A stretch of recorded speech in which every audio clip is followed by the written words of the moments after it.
teman-teman.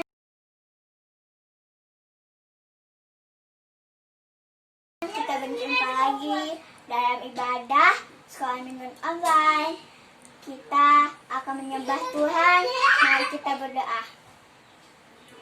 Terima kasih Tuhan Yesus buat sukacita yang selalu Kau nyatakan dalam hidup kami. Kami akan menyembah Engkau Tuhan Yesus. Urapan-Mu mengalir atas hidup kami. Amin. Kita angkat satu pujian waktu Tuhan.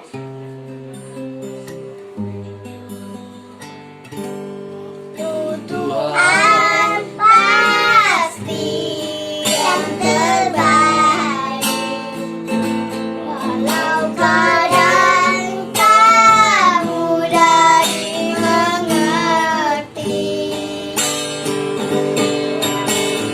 Cobaan ku tetap percaya waktu Tuhan pasti yang yang Kau izinkan sesuatu terjadi. Ku percaya semua untuk kebaikanku. Dan nanti telah tiba waktumu. Ku percaya padamu.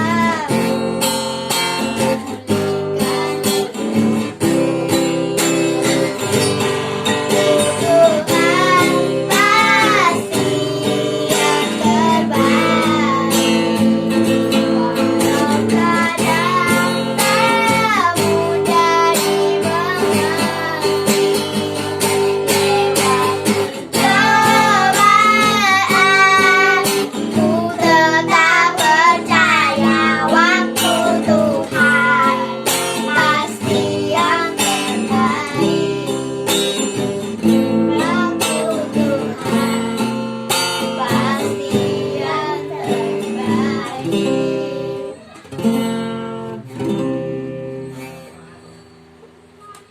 Adik-adik, selamat bertemu lagi. Yang mau mendengarkan cerita, silakan siap-siap duduk di muka masing-masing, di muka televisinya, di HP-nya. Siapkan dirimu ya untuk mendengarkan cerita firman Tuhan. Sebelum kita mendengarkan cerita firman Tuhan, kita berdoa lebih dulu. Tuhan Yesus, terima kasih pada saat ini kami mau mendengarkan cerita firman-Mu. Kami minta Tuhan Yesus menolong kami, memimpin kami, supaya kami konsentrasi mendengarkan dan Roh Kudus menolong kami, supaya kami bisa mengerti apa yang kami dengarkan hari ini. Dalam nama Tuhan Yesus kami siap mendengarkan cerita firman Tuhan Yesus. Haleluya. Amin. Adik-adik, sebelumnya kakak akan bacakan di dalam Lukas pasal yang ke-19 ya. Lukas 19 kita akan baca dari ayat 1 sampai 10 adik-adik. Dengar ya. Yesus dengan Sakeus. Ketika Yesus sampai di Yeriko, ia berjalan terus melintasi kota itu. Di kota itu ada seorang kepala penagih pajak yang kaya, namanya Sakeus. Ia ingin melihat siapa Yesus itu. Tetapi karena orang terlalu banyak dan dia sendiri pendek, maka ia tidak berhasil melihat Yesus. Jadi ia berlari mendahului orang-orang, lalu memanjat sebatang pohon, yaitu pohon ara, supaya dapat melihat Yesus yang sebentar lagi akan lewat di situ. Ketika Yesus sampai ke pohon itu, ia melihat ke atas lalu berkata, "Sakeus, turunlah cepat, saya harus ke rumahmu hari ini." Sakeus cepat-cepat turun dan menyambut Yesus dengan gembira. Semua orang yang melihat hal itu mulai menggerutu. Mereka berkata, "Cih, ia pergi bertamu ke rumah orang tidak baik." Kemudian di rumahnya, Sakeus berdiri dan berkata kepada Yesus, "Tuhan, separuh dari harta saya akan saya sedekahkan kepada orang miskin. Dan siapa saja yang pernah saya tipu akan saya bayar kembali kepadanya 4 kali lipat." Lalu Yesus berkata, "Pada hari ini engkau dan seluruh keluargamu diselamatkan oleh Allah dan diberikan hidup yang baru, sebab engkau juga keturunan Abraham.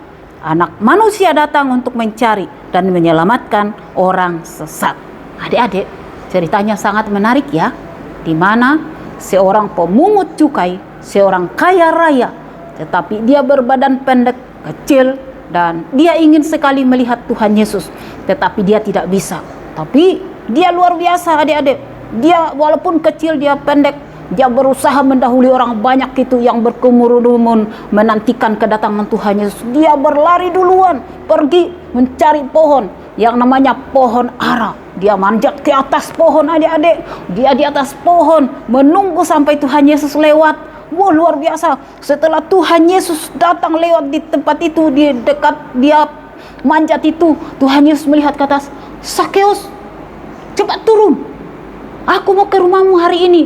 Aku harus singgah ke rumahmu hari ini. Sakeus senang sekali adik-adik. Dia turun. Lalu dia ke rumahnya. Yesus ke rumah Sakeus. Kenapa Yesus bisa ke rumah Sakeus? Karena Sakeus mendengar Tuhan Yesus memanggil dia turun dari pohon. Karena dia mau ke rumah Sakeus. Dan Sakeus senang sekali. Terima kasih Tuhan Yesus. Engkau sangat baik. Dalam hatinya pasti bersyukur seperti itu. Karena apa? Karena seorang yang tidak baik, Tuhan Yesus mau ke rumahnya.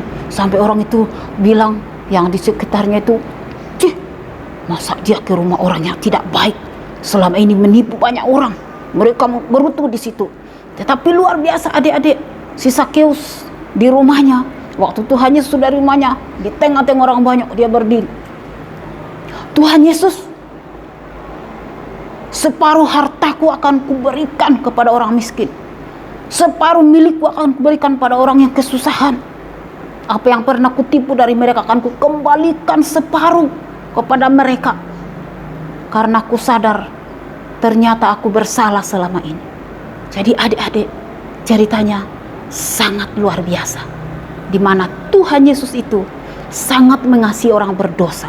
Oleh sebab itu, sampai hari ini Tuhan Yesus itu mencari orang berdosa, memanggil orang berdosa supaya dia meninggalkan kebiasaan buruknya, kelakuannya yang buruk, untuk datang kepada Tuhan Yesus. Untuk apa adik-adik? Supaya mereka menjadi orang baik, menjadi orang yang menikmati kasih Tuhan, menikmati kebaikan Tuhan dalam hidupnya. Karena hanya Tuhan Yesus yang sanggup memberikan kebaikan di dalam diri kita, sanggup mengubah kita menjadi orang baik, sanggup mengubah kita menjadi orang yang pintar. Hanya Tuhan Yesus yang sanggup mengampuni dosa-dosa orang berdosa.